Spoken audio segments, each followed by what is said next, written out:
नमस्कार दोस्तों। YouTube पे काफ़ी दिनों से बच्चे शिकायत कर रहे, सर एमसीक्यू वीडियो नहीं लेके आ रहे हो। ठीक है, तो आज फाइनली आ गया। आई थिंक बहुत टाइम हो गया। तो आज मैं अकाउंट्स के टॉप एमसीक्यूज लेकर आया हूँ। और मैं बता दूं, ये देखो, आप कूट सब प्रकार के क्वेश्चंस मैं प्रैक्टिस करा रहा हूँ भाई। एकदम डिफिकल्ट क्वेश्चन के चक्कर में भाई जो ईजी है उसको थोड़ी ना छोड़ दोगे आप। कराया ना मैं टॉप 20 टॉप 30 जो प्रीवियस ईयर बेस्ड क्वेश्चन थे, उसके बेसिस पे मैं कराया हूँ क्वेश्चन अच्छे डिफिकल्ट लेवल के। और ये भी जो एमसीक्यूज करा रहा हूँ, आप यकीन मानिए, क्योंकि मेरा एक्सपीरियंस है किस टाइप के क्वेश्चंस पूछे जा रहे हैं, वो एक्सपीरियंस है मुझे, पूछे जा सकते हैं। तो वो आप एकदम निश्चिंत रहा करो। जो मैं पढ़ा रहा हूँ एक एक क्वेश्चन के पीछे कंसेप्ट भी बताते चलता हूँ। लोग डिफिकल्ट क्वेश्चन से फेल नहीं होते, इजी क्वेश्चन से फेल होते हैं। ये बात नोट डाउन करना, बड़े पते की बात बता रहा हूँ। क्यों डिफिकल्ट क्वेश्चन के पीछे भाग रहे कोई। इवन इसकी बात नहीं है, पीएससी व्यापम नॉर्मल दूसरे एग्जाम्स की बात बता रहा हूँ। एक कोई किसी किताब से पूछ दिया क्वेश्चन, अब वो पूरा किताब पढ़ने लग गए, उस एक क्वेश्चन के लिए आप 10 क्वेश्चन को सेक्रीफाइस कर दे रहे हो। तो बढ़िया, हम एमसीक्यू कर रहे हैं, एक्सप्लेनेशन देख रहे हैं, आपका कंसेप्ट बिल्ड हो रहा है, वही कंसेप्ट से क्वेश्चन बनेंगे किसी भी टाइप का। तो पहला देखो, निम्नलिखित में से कौन से चालू परिसंपत्तियां हैं, करंट एसेट्स है, विच ऑफ द फॉलोइंग्स इज और आर करंट एसेट्स। अब ये बताइए करंट एसेट्स का मतलब क्या होता है। बेसिक करंट एसेट का मतलब भैया जो एक साल के अंतर्गत नगद में परिवर्तित हो जाए। किस में परिवर्तित हो जाए? नगद में, कैश में। समझिए बात। जैसे स्टॉक, देखो स्टॉक भविष्य में बेचने के लिए रख रहे हैं हम। भविष्य में क्या करेंगे? स्टॉक के अपने पास रखेंगे नहीं, भविष्य में बेचने के लिए रख रहे हैं। बिल रिसीवेबल क्या है? अरे भविष्य में इसका पेमेंट आएगा हमको, और वो भी एक साल के अंदर आएगा। भविष्य में पेमेंट आएगा, पेमेंट रिसीव होगा। प्रीपेड एक्सपेंस क्या है? अरे दो महीने बाद का रेंट में अभी आज से एडवांस में पे कर दिया, तो ये भी भविष्य में मेरे को कैश नहीं देना पड़ेगा, तो कहीं ना कहीं वो भी मेरे लिए एक संपत्ति है। कैश बच गया मतलब संपत्ति है। तो ये भी भैया एक प्रकार का भविष्य की घटना है, और सब एक साल के अंदर निपटने वाला है। तो करंट एसेट मतलब जो भविष्य में लाभ दे, एक साल के अंदर कैश में कन्वर्ट कर दे। फिक्स एसेट क्या है? तो फिक्स एसेट जो लंबे समय के लिए काम आए। बिल्डिंग मशीन, जिसको मैं खरीदने बेचने नहीं रख रहा हूँ। कोई मशीन ला रहा हूँ तो ये मान के चल रहा हूँ 10 साल मेरे फॉर्म में चलेगा, बिजनेस में चलेगा, ऑपरेशन करेगा, प्रोडक्शन करेगा। जमीन और बिल्डिंग, जमीन ले रहा हूँ, बिल्डिंग बना रहा हूँ, तो ये कि भाई नहीं तुरंत बेच देने के लिए नहीं, बिल्डर थोड़ी ना, रियल एस्टेट पर थोड़ी काम कर रहा हूँ। इसलिए कि भाई हाँ मैं अपना फॉर्म चलाऊंगा 10 साल 20 साल यहाँ पर, तो वो सब फिक्स एसेट होता है। तो कौन से करंट एसेट है? सब के सभी, ऑल ऑफ द बो। अब इसके पीछे जो मैं कंसेप्ट बताते चलो, उसको सुनते चलो, आपका बहुत अच्छा प्रैक्टिस होगा, यकीन मानो। ठीक है। और एक आध बात बता दूं, आप जो चिंता करते हो सर सब चीज यूट्यूब में फ्री में डाल दोगे तो क्या मतलब, पेड कोर्स लेना है। अरे कितना वीडियो डल गया, दूसरे को क्या मिल रहा है उसको नहीं देखना, हमको क्या मिल रहा है उसको देखना होता है। मेरे लिए सामाजिक नैतिक जिम्मेदारी भी है। हाँ, मेरे मेरे पीछे 30 लोग काम कर रहे हैं, तो उसके लिए ही फीस लेते हैं। ठीक है, ये पढ़ाना मेरा प्रोफेशन ना बोल के मैं बोलता हूँ ये पैशन है मेरा। ठीक है, अगर पैसे कमाने होते तो मैं गवर्नमेंट जॉब करता, कई सारे गवर्नमेंट जॉब निकल गए, सब कर लेता। ठीक है, ये पैशन है मेरा। नहीं देखता कितना आ रहा है कितना जा रहा है। हाँ, और जो फीस लिया जाता है वो सब स्टाफ लोगों के पेमेंट के लिए होता है। तो समाज में भी हमारा कुछ दायित्व है। यूट्यूब पे लोग जुड़े हुए हैं, आप भी इसी से जाने पेड कोर्स के बारे में, तो यूट्यूब पे आता है, उसको भी तैयारी करो, चिल रहा करो, एकदम टेंशन लेने की जरूरत नहीं है।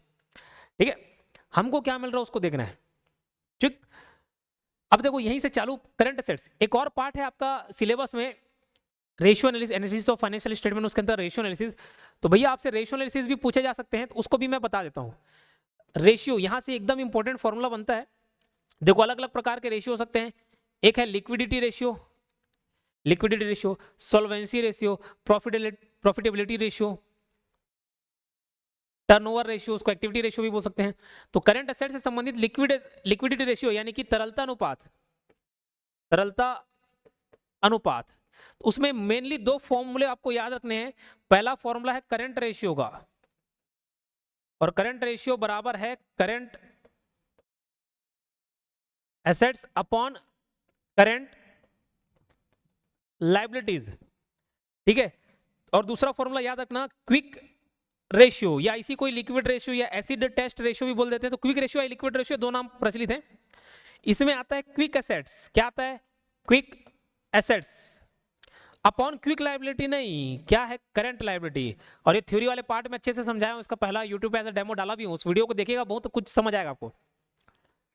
करंट एसेट जो जल्दी भाई कैश में कन्वर्ट हो जाए, क्विक एसेट क्या और जल्दी हो। करंट एसेट में भी कुछ चीज और जल्दी हो।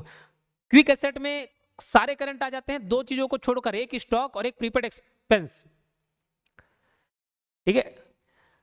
बाकी सारे क्विक एसेट में आते हैं। क्यों, क्या, इसका पूरा रीजन समझाया, एकदम एक्सप्लेन करते हुए समझाया हूं, वो लेक्चर में आप देख लेंगे ना। बाकी ये 2 फॉर्मूले आपको याद रखने हैं।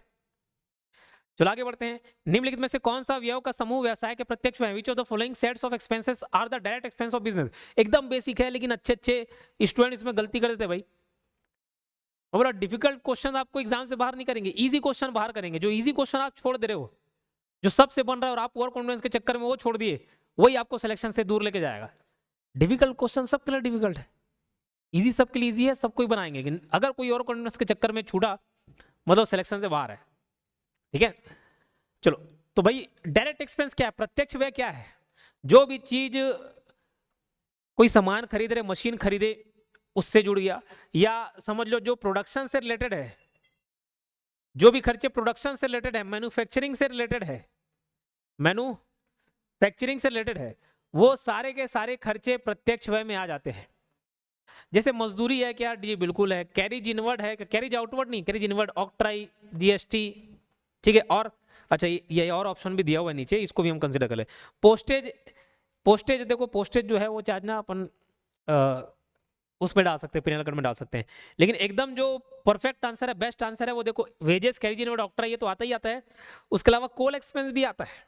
ठीक है, और परचेज भी रहेगा, वेज तो रहेगा ही। तो option D is the right answer, A और सी दोनों, ए और सी दोनों। क्लियर है? चलो, ये देखो पुराना मेरा रिजल्ट रहा है, टोटल 18 एग्जाम्स हो गए निकलते निकलते। कौन सा क्या है, रोल नंबर, एडमिट कार्ड सब छूट गया है। जो टॉप किया हुआ ना वही मेरे पास है, क्योंकि वो वेबसाइट पे अवेलेबल हो जाते हैं। ये फर्स्ट रैंक रहा ऑडिटर के एग्जाम में, तो ये पूरा एक्सपीरियंस मैंने इस कोर्स में समाहित किया हुआ है। कुछ बच्चे शुरू में 5,000 में फीस, 5,000 के फीस में ले चुके हैं, तो उनके लिए मैं माफी चाहता हूँ। अभी मैं डिस्काउंट प्रोवाइड करा रहा हूँ ताकि ज़्यादा से ज़्यादा बच्चे इसको एनरोल कर सकें, अफोर्ड कर सके। 2900 में अवेलेबल है, और ये लाइव क्लास चलती है 4 से 6, 4 से 6, 6 से थोड़ा 7 भी बच जाता है। लेकिन चिंता की बात नहीं है, अगर आप लाइव नहीं देख पा रहे, वही वीडियो रिकॉर्डेड वे में डालते हैं। कुछ बच्चे इंक्वायरी कर रहे थे सर बाद में नहीं देख पाएंगे, देख सकते हो। और रहेगा, आप आज ज्वाइन करोगे, आज से 10 दिन पहले का भी वीडियो डाला है, वो भी आपको फोल्डर वाइज अरेंज मिल जाएगा। ठीक है, कुछ इधर उधर देखने की जरूरत नहीं है, एटलीस्ट ये कंटेंट फिनिश करो, उसके बाद आप किसी दूसरे किताब को देखना, लेकिन यही काफी रहेगा। और तीसरा ताम झाम करने की जरूरत नहीं, इधर से पढ़ लो उधर से पढ़ लो। पॉइंट पॉइंट मार्क्स से लोग सिलेक्शन से बाहर हो जाते हैं। ठीक है, आपको लगता है कि थोड़ा सा भी मेरे को रिस्क नहीं लेना है, तो बिल्कुल आप एनरोल कर सकते हो, और अभी से टेस्ट सीरीज लेके दिलाना चालू करो। ये 2 चीज है। ठीक है, ये मेरे फायदे की बात नहीं है, आपके फायदे की बात है, एक्सपीरियंस बोलता है। ठीक है, चलो। और कैसे परचेस करोगे, एप्लीकेशन है Yogen Sahu classes, Google play store पर जाना, लिखना, डाउनलोड करना, डायरेक्ट परचेस कर लेना। ये हेल्पलाइन नंबर है, अगर कोई दिक्कत आ रही कोर्स परचेस करने में तो 8770123687। तो कुछ दिन में वापस 5,000 हो जाएगा, तो उससे पहले आप इसको लाभ उठा ले। ट्रायल बैलेंस में दिया गया भारी सस्पेंस किस में दर्ज किया जाएगा? देखो सस्पेंस अकाउंट क्या होता है, ट्रायल बैलेंस जब मैच नहीं करे, ट्रायल बैलेंस जब मैच नहीं करे, तो हम उसको मैच कराने के लिए एक अकाउंट खोलते हैं, जिसको बोलते हैं सस्पेंस अकाउंट। क्या बोलते हैं? Suspense account. समझे बात? और ये कहां जाता है? बैलेंस शीट में जाता है। डेबिट साइड में डिफरेंस आ रहा है, डेबिट साइड में डिफरेंस है, तो वो एसेट साइड जाएगा। क्रेडिट साइड डिफरेंस है, लायबिलिटी साइड जाएगा। ठीक है, तो इस बात को आप ध्यान रखेंगे। क्लियर है क्या? चलो अगला सवाल देखते हैं। लेखांकन समीकरण, अकाउंटिंग इक्वेशन किस पर आधारित है? तो अकाउंटिंग इक्वेशन, लेखांकन समीकरण, dual aspect, dual concept, dual aspect. बोले सर क्या होता है ये डुअल एस्पेक्ट या डुअल कंसेप्ट? तो सबसे पहले अकाउंटिंग इक्वेशन क्या बोलता है भाई? तो अकाउंटिंग इक्वेशन बोलता है कि एक तरफ आपका एसेट्स रहेगा, क्या रहेगा? एक तरफ एसेट्स रहेगा, बराबर लायबिलिटी प्लस कैपिटल, जितनी संपत्ति वो आपके देता और पूंजी, ये दोनों के बराबर रहेंगे, कैपिटल प्लस लायबिलिटी। जितने भी ट्रांजैक्शन होंगे, हर ट्रांजैक्शंस के 2 पहलू होते हैं, 2 कंसेप्ट होते हैं, वो 2 अकाउंट को प्रभावित करेगा, उसी को तो हम डुअल एस्पेक्ट या डुअल कंसेप्ट बोलते हैं। जैसे समझ मैं अपने बिजनेस में कैपिटल इंट्रोड्यूस किया, कितना? 50,000। तो एक तरफ मेरा कैपिटल भी बढ़ेगा, तो दूसरा तरफ कैश बढ़ जाएगा 50,000 का। यही क्या है? डुअल एस्पेक्ट है, डुअल कंसेप्ट है। ठीक है, आगे बढ़ते हैं, अगला सवाल देखते हैं। किसी कंपनी द्वारा उसकी स्थापना प्रलेख के अनुसार जारी किए जा सकने वाले शेयरों की अधिकतम संख्या को क्या कहते हैं? हाँ ठीक है भाई, क्या बोलते हैं? तो देखो यहाँ पे कुछ टर्म्स दिए हुए हैं, मैं सबको एक्सप्लेन करता हूं। सबसे नीचे लिखा है ऑथराइज्ड कैपिटल, यही आंसर है। तो एक है ऑथराइज्ड कैपिटल, अधिकृत पूंजी। ऑथराइज्ड कैपिटल मतलब है मैक्सिमम लिमिट, जो एक कंपनी इशू कर सकती है, समझिए बात। उसके बाद ये होता है इशूड, जो पब्लिक के सामने पेश किए गए, पब्लिक को ऑफर किए गए। फिर पब्लिक उसमें जितना खरीद रहा है उसको बोलते हैं सब्सक्राइब्ड, जो पब्लिक ओके कर लिए भाई अपना खरीद लिया। फिर हम पैसे मांगते हैं तो एक होता है सब्सक्राइब में भी, फिर कॉल्ड अप कैपिटल और एक अनकॉल्ड अप है। सब्सक्राइब और अनसब्सक्राइब ऐसी कॉल्ड अप है, कुछ पैसे हम मांगे कुछ नहीं मांगे, तो जो मांगे वो कॉल्ड अप कैपिटल है, कुछ नहीं मांगे वो अनकॉल्ड हो गया। कॉल्ड अप कैपिटल में भी दो हिस्से हो सकते हैं भाई, मैं 10 रुपए मांग रहा हूं एक एक शेयर का, तो उसमें जरूरी थोड़ी सबके सब दे दें, तो जो दे दिया वो paid capital, paid up capital हो गया, और जो नहीं दिया वो अनपेड हो गया। तो ये सारे उसका उदाहरण मैं एक एक बता दिया। अभी इस सवाल का आंसर जो मैक्सिमम लिमिट है वो है authorised capital, authorised share capital. चलिए, मोहन से प्राप्त होने वाला ब्याज उधारकर्ता खाता किस प्रकार का खाता? इंटरेस्ट रिसीवेबल फ्रॉम मोहन, मतलब मोहन से मिलने वाला है, अभी मिला नहीं है, ठीक है। तो वो किस प्रकार का खाता है? तो मैं आपको बता दूं, जितने भी आउटस्टैंडिंग इनकम है, एक्सपेंस है, आउटस्टैंडिंग एक्सपेंसेस है या इनकम है, प्रीपेड एक्सपेंस है, या जो भी एक्रूड वाला पार्ट है, एक्रूड इनकम है, वो सब के सब किस में जाता है? वो रिप्रेजेंटेटिव पर्सनल अकाउंट होता है। याद रखना, वो पर्सनल अकाउंट, और पर्सनल अकाउंट के अंतर्गत भी कौन सा? रिप्रेजेंटेटिव पर्सनल अकाउंट होता है, ठीक है। चलो, सामान्यतः निम्नलिखित खातों का शेष बैलेंस निकाला जाता है। Normally the following accounts are balanced. देखो, नॉमिनल अकाउंट का तो नहीं होता है। 3 प्रकार के अकाउंट में हम बांटते हैं उसके कैटेगरी के हिसाब से, पर्सनल अकाउंट, रियल अकाउंट, और एक होता है नॉमिनल अकाउंट। क्या? Nominal account. तो किसका खाते का भैया बैलेंस हो जाता है, किसका नहीं होता? तो देखो, इसका बैलेंस होता है कैरी फॉरवर्ड, इसका बैलेंस होता है कैरी फॉरवर्ड, इसका ट्रांसफर्ड टू पीएनएल अकाउंट, ठीक है। तो पर्सनल अकाउंट का बैलेंस कैरी फॉरवर्ड होता है, रियल का कैरी फॉरवर्ड होता है, नॉमिनल का पीएनएल अकाउंट में ट्रांसफर हो जाता है, ठीक है। तो सामान्यतः किसका बैलेंस निकाला जाता है? तो पर्सनल और रियल का बैलेंस निकाला जाता है। पर्सनल और रियल व्यक्तिगत खाता है, वास्तविक खाता, ठीक है। ये सब अच्छे से पढ़ना है भाई। और मैं आपको बता दूं कि छोटा सा भी रिस्क आप नहीं ले सकते, कोई एक हिस्सा नहीं है तो थोड़ा सा भी आप रिस्क मत लें, ठीक है। पॉइंट मार्क से चूक जाते लोग, तो बहुत ज़्यादा ओवर कॉन्फिडेंस ना दिखाएं, बहुत ज़्यादा अपने आप को अंडर एस्टिमेट भी ना करें, ठीक है। और रिस्क बिल्कुल नहीं लें, ठीक है। सेफ खेलो, पढ़ो तबियत से, उसमें किस टाइप के क्वेश्चन बन सकते हैं वो सब आपको आइडिया रहना चाहिए, ठीक है। Opening and closing entries are recorded in, वो जर्नल प्रॉपर में होता है। थोड़ा सा फास्ट भी करते हैं, ज़्यादा एक्सप्लेनेशन में फिर बच्चे बोर हो जाते हैं, ठीक है। लेकिन मेरा ये रहता है कि अरे भले 20 क्वेश्चन करें, लेकिन उस 20 क्वेश्चन के पीछे जो मैं कंसेप्ट बताऊँ वो 100 क्वेश्चन के बराबर हो जाए। लेकिन पता नहीं आप लोग उसको क्यों पसंद नहीं करते, वीडियो ज़्यादा लंबा होता है देखते नहीं हो, सर एक्स्ट्रा एक्सप्लेन कर देते, बोलते वही तो काम आना है, हो बहु थोड़ी क्वेश्चन फंस जाएगा, फंस भी जाता है इस फील्ड में, क्वेश्चन फंस भी जाएगा हो बहु, लेकिन उसके साथ आप एक्सप्लेनेशन देखोगे तो भाई वो किसी भी टाइप के घुमा के सवाल पूछे आपसे बनेंगे ना, तो उसके लिए चिंता मत क्या करो, तो जर्नल प्रॉपर है। चलो, कौन सा प्रलेख प्रकाम्य लिखत यानी कि नेगोशिएबल इंस्ट्रूमेंट नहीं है? विच of the following instrument is not a negotiable instrument? Negotiable मतलब भाई जो ट्रांसफर हो सकता है। चेक आप यूज किए? चेक सर अभी ऑफिस जाना पड़ेगा, चेक नॉर्मली आपके पास हो गई, देखे होंगे। तो देखना चेक में क्या लिखा रहता है ऊपर, ये पे टू डैश और बियरर, फिर नीचे अमाउंट लिखा रहेगा वर्ड्स में, फिर यहाँ बक्सा में आपको भरना भी होता है, नीचे साइन वगैरह होता है। अब देखो, मैं नॉर्मली पे टू कर दिया राहुल, तो ये पैसा राहुल को मिल जाएगा, या बियरर, बियरर मतलब जो धारक है, जो चेक को होल्ड किया हुआ है, राहुल की जगह मैं चले गया, मैं अपना आईडी दिखाऊंगा, आधार कार्ड दिखाऊंगा बैंक में और पैसे ले लूंगा। क्यों? ये बियरर चेक बोलते हैं इसको, क्या बोलते हैं? बियरर चेक ले सकते हो। तो ये नेगोशिएबल इंस्ट्रूमेंट है, मतलब एक दूसरे को दे सकते भाई। प्रोमिसरी नोट भी है, बिल ऑफ एक्सचेंज भी है, कर सकते हैं ट्रांसफर। जो क्रॉस चेक है, क्रॉस चेक का मतलब होता है ये चेक का, अगर ये ऐसा चेक का फॉर्मेट है, मैं यहां पर ऐसे 2 लकीर खींच दिया, यही वो क्रॉस चेक। क्या है?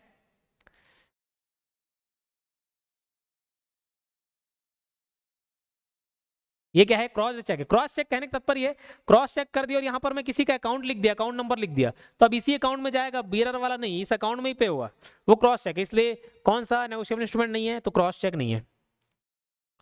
आगे बढ़ते हैं, 10वां क्वेश्चन देखते हैं। बैंक सामंजस्य विवरण, बैंक रिकंसिलिएशन स्टेटमेंट क्या है? तो एक ऐसा स्टेटमेंट है, statement showing the causes of difference between the balance of cash book and passbook. आप देखो, आप एक आपका एक बैंक अकाउंट है आपके कोई भी फर्म का, तो बैंक पासबुक, बैंक वाला भी तो अपना बैलेंस मेंटेन करता है कि आप बैंक वाले को बोलोगे अभी क्या बैलेंस, तो दिखा देगा पासबुक में, तुरंत एंट्री करके देगा। और यही आप एक कैश बुक भी अपना मेंटेन करते होगे जिसमें सारा एंट्री कर रहे होंगे, रिकॉर्ड तो मेंटेन कर रहे होंगे ना। तो आप देखते हो कि भैया मेरा कैश बुक का बैलेंस दिखा रहा है 12 लाख और यहां दिखा रहा है 10 लाख, ऐसा क्यों? तो ये जो अंतर को दिखाने वाला स्टेटमेंट बीआरएस कहलाता है, बैंक रिकंसिलिएशन स्टेटमेंट कहलाता है। ठीक है, बैंक सामंजस्य विवरण या समाधान पत्र, ऐसे अलग अलग नाम हिंदी में, अंग्रेजी में बीआरएस ही बोलते हैं, बैंक रिकंसिलिएशन स्टेटमेंट। ठीक है सर, ऐसा क्यों हो सकता है? क्यों नहीं हो सकता? मान के चलो अरे बैंक वाले ने अचानक से इंटरेस्ट पे कर दिया, सेविंग अकाउंट में भी हो तो कुछ महीने का इंटरेस्ट पे करता है, आप एफडी करवा के छोड़ दियो, उसका बीच में इंटरेस्ट पे कर दिया, आपको थोड़ी ना बताएगा, वो तो आपको तब मालूम चलेगा ना जब आप बैंक स्टेटमेंट चेक करोगे। तो वो डायरेक्ट पैसा डाल दिया, आप अपने कैश बुक में उसको एंट्री नहीं किया, बैंक पासबुक में थोड़ा एक्स्ट्रा पैसा दिखाएगा, बैलेंस ज्यादा दिखाएगा। आपका कोई चेक बाउंस हो गया है, कोई भी ऐसा कारण, कोई इंस्टॉलमेंट आपने पे नहीं किया, तो उसका पेनल्टी काट लेता है, चार्ज काट लेता है, फाइन काट लेता है। कुछ सर्विस दे रहे हैं, एटीएम का, मोबाइल बैंकिंग का, कुछ भी दे रहा है, उसका कुछ चार्ज काट लिया उसने, चेक बुक इशू कराया 100 पेज वाला, उसका थोड़ा बहुत चार्ज काट लिया, तो चार्ज वो अपने से काट देगा, आपको मालूम ही नहीं है, तो भाई उस केस में बैंक बैलेंस थोड़ा कम दिखाएगा। आपने किसी को चेक दिया, चेक इशू कर दिया, भैया लो 2 लाख रुपए निकाल लेना मेरे अकाउंट से, आप तो कैश बुक में निकाल लिख दिया कि भैया वो 2 लाख ले लिया होगा, लेकिन वो जाके उसको प्रस्तुत ही नहीं किया, इसको बोलते हैं check issued but not presented. कोई आपको पैसे देने वाला था, रेड बैंक में दे दिया, आपको बताया ही नहीं, इन्फॉर्म करना भूल गया, तो ये सब कारण हो सकते हैं जिसकी वजह से बैंक पासबुक और आपके कैश बुक में अंतर आ सकता है। नई मशीनरी की स्थापना व्यय किस खाते में डेबिट किया जाएगा? The installation expenses for a new machinery will be debited to. मैं बता दूं, मशीन को खरीद रहे उससे जुड़े हुए, सेटअप करने से जुड़े हुए जो भी खर्चा आ रहा है सब का सब मशीनरी खाता में ही जाएगा। समझिए बात, इंस्टॉल करने से लेकर जो भी चीज उसमें खर्चा हो रहा है। अरे ये बताओ, आप मान चलो, देखो एक छोटा सा उदाहरण लेते हैं, मैं अपनी कार सेकंड हैंड आपको दे रहा हूँ, बोले 10-20 लाख रुपए मिली थी, 10 लाख रुपए में आप ले जाओ, बोला ठीक है सर ले जाता हूँ। अब 10 लाख रुपए तो आप ले गए, फिर देखे अरे यार युगेंद्र सर तो टायर इतना घिस डाले हैं, बोले टायर चेंज कराना पड़ेगा, चारों टायर आपने चेंज कराया, 50,000 उसमें लग गए। बोले जो गियर पैनल है इसको ये थोड़ा चल नहीं रहा है, तो भाई आप ले तो गए 10 लाख रुपए में, लेकिन उसको चलाने लायक, एकदम स्मूथ करने लायक कुछ और खर्चे कर दिए, 50,000 उसके, गियर पैनल चेंज कराया 10-20 हजार उसके, थोड़ा स्क्रैच था सबको ठीक कराया, 1 लाख और लग गया, तो आपको कार 10 लाख की नहीं पड़ी, आपको कार पड़ गई 11 लाख की। तो बस वैसे ही मशीन से जुड़े हुए जो भी नए मशीन इंस्टॉल करते हो जो भी खर्चा है सब मशीनरी अकाउंट में ही डेबिट होगा। ठीक है, तो ऑप्शन सी। जब दायित्व संभावित नहीं होता या देय राशि को विश्वसनीय रूप से मापा नहीं जा सकता तो उसे क्या कहते हैं? When obligation is not probable और the amount expected to be paid to settle the liability can not be measured with sufficient reliability is called. इसको बोलते हैं कंटीजेंट लायबिलिटी, जिसका भैया कितना पैसा देना है, लायबिलिटी कितना है, वो भविष्य में ही पता चलेगा, अभी फिक्स नहीं है, ये भविष्य की घटना है, अभी वर्तमान में उस पर कुछ नहीं बोल सकते। बोले सर कैसी बात कर रहे हो, नहीं समझ आया। कोर्ट केस चल रहा है, मान चलो आपके फर्म के ऊपर किसी ने केस कर दिया, ठीक है, वो कोर्ट केस में पेंडिंग है, कोई बायर सेलर के बीच आप क्या हो गया, झगड़ा झंझट हो गया, बोले ठीक है ये गलत माल दे, जो भी चल रहा है, अब उसने कोर्ट केस कर दिया, वो 4 साल बाद उसका सेटलमेंट आने को है, भाई कोर्ट आपके फेवर में देगा उसके फेवर में देगा, ही नहीं मालूम, आपके अगेंस्ट दे दिया, कितना हर्जाना दे दिया, वो सब मालूम है क्या? नहीं मालूम है, लेकिन एक अनुमान लगा के उसको कंटेंजेंट लायबिलिटी को नोट में शो करते हैं। ठीक है, तो सबको नोट में शो करना होता है ना अलग से, तो ये कंटीजेंट लायबिलिटी कहलाती है। चलिए अगला सवाल देखते हैं, ट्रायल बैलेंस में किन खातों के शेष होते हैं? किसके होते हैं भैया? बी और सी दोनों, बी मतलब रियल, नॉमिनल, पर्सनल, सबका। Option D. Error which affect only one account can be error of posting, देखो एरर ऑफ कमीशन होता है, एरर ऑफ ओमिशन होता है, ठीक है, एरर ऑफ कंपनसेशन, बहुत सारे एरर होते हैं, तो एरर ऑफ पोस्टिंग इस क्वेश्चन का आंसर है।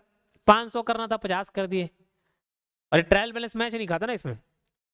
व्यापारिक स्टॉक का मूल्य लागत या शुद्ध वसूल योग्य मूल्य में से जो कम हो उस पर करना किस सिद्धांत को उदाहरण है? Valuing the stock in trade at net realisable value और cost price whichever is lower is an example of. कौन सा कन्वेंशन का एक प्रिंसिपल है? कंजर्वेटिज्म, सावधानी सिद्धांत, कंजर्वेटिज्म प्रिंसिपल। क्या कहता है प्रिंसिपल? कि आपको भैया भविष्य में जितने भी प्रॉफिट होने वाले, फ्यूचर में कोई प्रॉफिट होने वाला उसको रिकॉर्ड नहीं करना है, लेकिन भविष्य में अगर कोई लॉस दिख रहा है उसको मेंटेन करना, रिकॉर्ड करना, उसको कंसिडर करना है। समझ आ रही बात? क्यों ऐसा मुझे ये बताओ। ये तो कंजर्वेटिव प्रिज्म में आप पढ़े होंगे, लेकिन क्यों इसका रीजन नहीं समझा? अरे आप कोई बिजनेस खोलते तो कोई लॉस करने के लिए 4-5 लोग मिले, चलो पार्टनरशिप करेंगे, लॉस करेंगे, लॉस कमाएंगे, लॉस कमाने के लिए बिजनेस खोलते हो? नहीं, प्रॉफिट कमाने के लिए करते हो ना। तो फ्यूचर में प्रॉफिट होना आम बात है, फ्यूचर में प्रॉफिट होना है आम बात है, लेकिन लॉस होना आम बात नहीं है। समझिए बात? यही कंजर्वेटिज्म प्रिंसिपल कहता है, anticipate no profit but provide for all losses, provide for all possible losses, जितने भी हो सकते हैं। तो ये नेट रियलाइजेबल वैल्यू और cost price whichever is less का जो कंसेप्ट है यही है। यदि वस्तुएं विशेष ग्राहक के लिए निर्मित एवं अलग रखी गई हो तो भंडार मूल्यांकन की सर्वोत्तम विधि कौन सी है? स्पेसिफिक आइडेंटिफिकेशन मेथड बोलते हैं इसको, ठीक है। 16 का आंसर डी है। स्थायी संपत्तियां क्या है? देखो, फिक्स्ड एसेट और करंट एसेट में क्या है? करंट एसेट जो अभी के लिए है भाई, मेरा चेयर का फर्नीचर का दुकान है, तो मेरे लिए फर्नीचर जो है फिक्स एसेट नहीं होगा, करंट एसेट हो जाएगा। क्यों? वो मेरा खरीदने बेचने का है, आज लाया अगले महीने माल बेच दूंगा।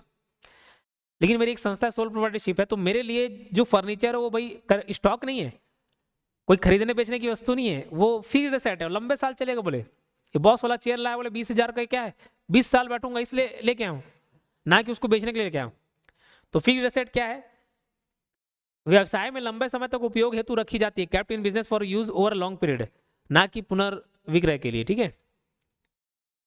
17 का ऑप्शन भी हो जाएगा। अर्जित लेकिन अप्राप्त है को कहां दर्शाया जाता है? देखो, income earn but not received is shown in, तो हमारे लिए एसेट है कि नहीं है ये बता दो मुझे, एसेट है कि नहीं है? अरे ये बताओ। ये उदाहरण मैं आज क्लास में भी दिया। बाजू में मान चलो एक मेरा मकान है, उसको मैंने किराए में दे दिया। 1 तारीख को बच्चे फीस दे देते हैं, बोले ठीक है किराया दे देते हैं, रेंट दे दिए, बोले 2,000 रुपये रेंट है, ठीक है।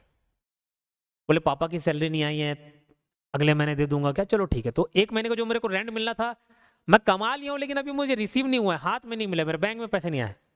तो कमा तो लिया, income earn but not received, तो मेरे लिए एसेट है ना भाई, आगे तो देगा वो, आउटस्टैंडिंग इनकम है, मिलेगा मुझे 1 महीने बाद पैसा, तो मैं एसेट में दिखाऊंगा उसको, ठीक है। चलिए, ओवर राइडिंग कमीशन सामान्यतः किस पर गणना किया जाता है? देखो, ज्यादा अच्छा सेल कर दिया, इनवॉइस वैल्यू के ऊपर सेल कर दिया, total sales exceeding invoice value, तो जो एजेंट होते हैं ना उनको और मोटिवेट करने के लिए कमीशन देना पड़ता है, ओवर राइडिंग कमीशन, कमीशन के ऊपर कमीशन देना पड़ता है, उसी को ओवर राइडिंग कमीशन बोलते हैं। तो ऑप्शन बी इसका सही आंसर है। सेवा नहीं तो भागीदार का दावा निम्न में से किस रूप में दे होता है? Claim of the retiring partner is payable in the following form, पूर्णतः नकद में, पूर्णतः। देखो, क्या जो रिटायरिंग पार्टनर है उसको आप कैसे पैसे दे सकते हो बताओ, कैसे पैसे दे सकते हो? इसका आंसर मैं बताता हूं, इससे पहले मैं फिर बोलूंगा, ठीक है। अच्छा अपॉर्चुनिटी है, इस विभाग में 18 साल बाद एग्जाम हो रहा है, ऐसा अवसर फिर दोबारा मिले ना मिले, और कॉमर्स वाले को पोस्ट आ भी जाएगा ना, तो जरूरी नहीं कि ऐसा सिलेबस हो, कॉमन सिलेबस कर देगा, और ऊपर से हो सकता है कॉमन ग्रेजुएशन कर देगा, जैसा पीडीएफ में एक नोटिफिकेशन मिला, अभी मैं उस पर डिटेल में बात करूंगा।